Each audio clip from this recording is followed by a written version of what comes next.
Is this thing on? Today will be the last of the Desire series.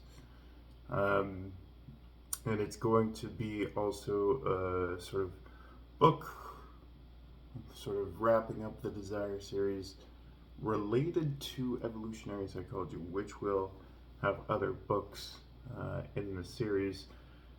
And I'm going to use this opportunity from this book. The Substack, it'll go into more details about sort of the positivity of desire for the human population, and sort of the more sort of pro-social elements. I did the sort of anti-social elements of desire in David Buss's book. So with this book, I'm going to do sort of the more positive elements of desire, but also for the video, I'm going to do more of a defense of an apologetic for evolutionary psychology, which is sort of my niche favorite branch of psychology. So the book is The Ape That Understood the Universe by Dr. Stewart-Williams. And this one,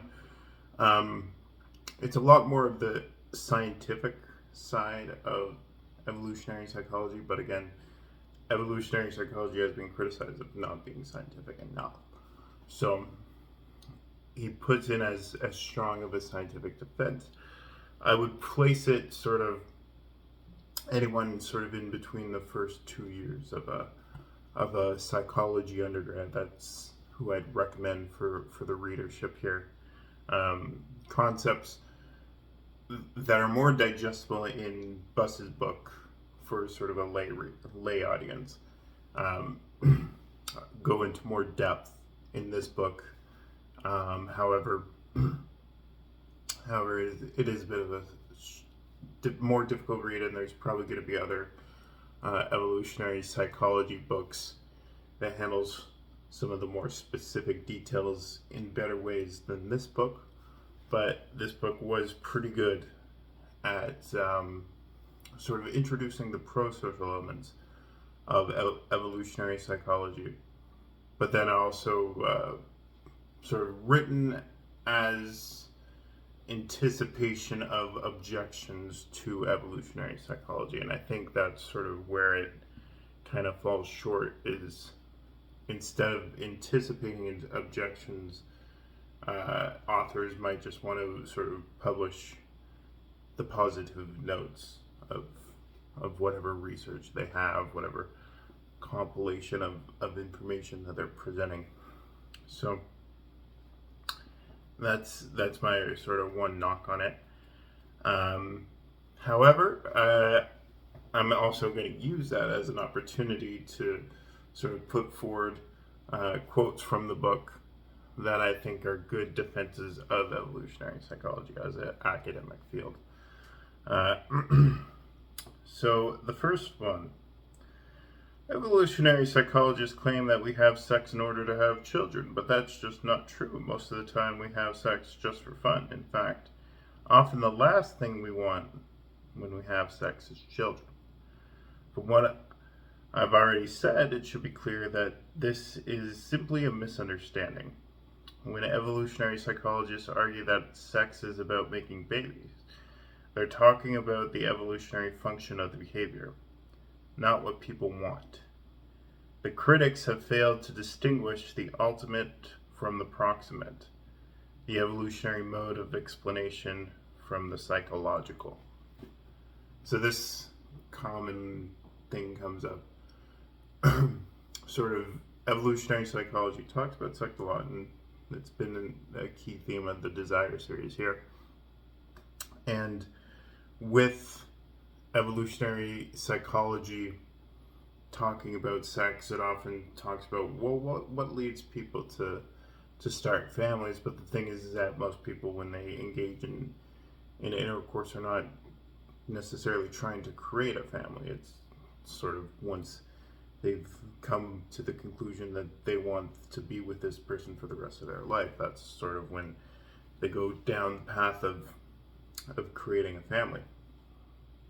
And so what he's arguing against here is that sort of the confusion often lies in, within evolutionary psychology, there's proximate goals and ultimate goals, which I did allude to in the Rollo Tomasi Substack. Proximate goals are sort of things and desires that we want in the moment. And then ultimate goals are sort of the long-term goals of our existence. And the long-term goals of our existence often is passing down information or passing down our genes to a future generation. Next quote.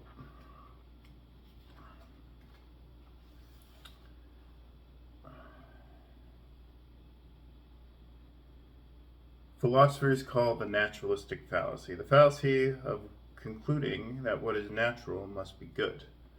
The reason that this is a fallacy is that in a Darwinian universe, there's no reason to think that the naturalness and goodness will necessarily coincide. This applies to adaptations as to anything else. The fact that a trait is a product of natural selection means that it's passed the test of survivability. How would it imply that it is also passed the test of moral permissibility or goodness? To assume that it would is like assuming that a person who won a gold medal for swimming, that person must also have won a good gold medal for golf. It doesn't simply follow. Whether a trait is natural or unnatural is irrelevant to the question of whether it's good. Moral worth should be judged not in terms of naturalness of a trait, but in terms of how a trait impacts the well-being of everyone affected. Thus, violence is natural but bad. Medicine is unnatural but good. What is he saying here? He's responding to those who think evolutionary psychology is just justification for sort of traditional gender norms. Men being sort of masculine protector types, women being feminine provider types, and staying at home and raising the children instead of participating in public life. What he's arguing is that women typically prefer men of status because it improves the ability of her to provide for the children. Men typically are less inclined to invest in the children because they are more likely to have more genetic offspring by potentially being more promiscuous. Now, that's not to say all men will be promiscuous, and it's not to justify promiscuity. It's just to say these are behaviors that are more likely for men to participate in than women are to participate in. Another reason why evolutionary psychologists offer that women invest more into offspring is because women can only have a smaller number of children compared to men if we're just doing the bare minimum effort of just sexual copulation. We're not talking about pair bondings and what have you, which this book does get into good detail with on pair bonding. And so what that means is that if a trait is natural, it doesn't necessarily mean it's good. It just means that it continues genes propagating. And then if a trait is unnatural, it doesn't necessarily mean it's bad. So there's no moral judgment to whatever a trait has. The moral judgment is separate from what is viewed as evolutionary and natural. And the final quote I'm going to share with you in the video.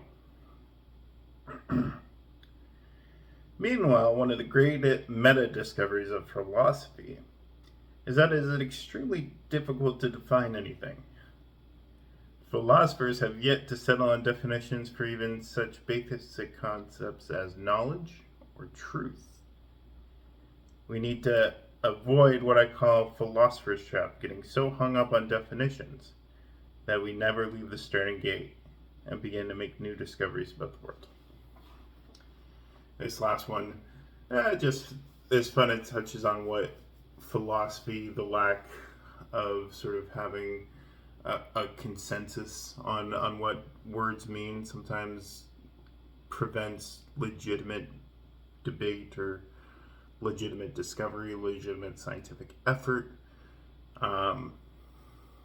Now, philosophers understand it is important to have agreement on general definitions. Typically, you can't really have a form of formal debate if you can't agree with what words mean. The thing is that sometimes you spend too much time on definitions that you aren't able to actually find any form of sort of purpose and product from whatever you participated in.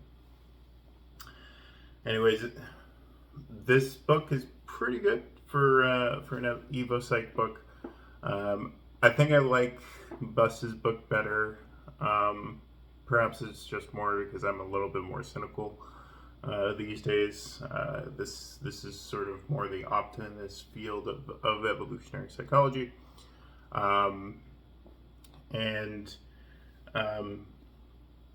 This book is, I would say, good for anyone sort of, you're in a psychology undergrad and you're wanting additional sort of ideas to bounce around with, sort of between like a second and a third year, I would say, is pick up this book. Definitely want to say thank you so much for watching. We'll be starting the motivation series in the next one. And I'll see you there in the next one.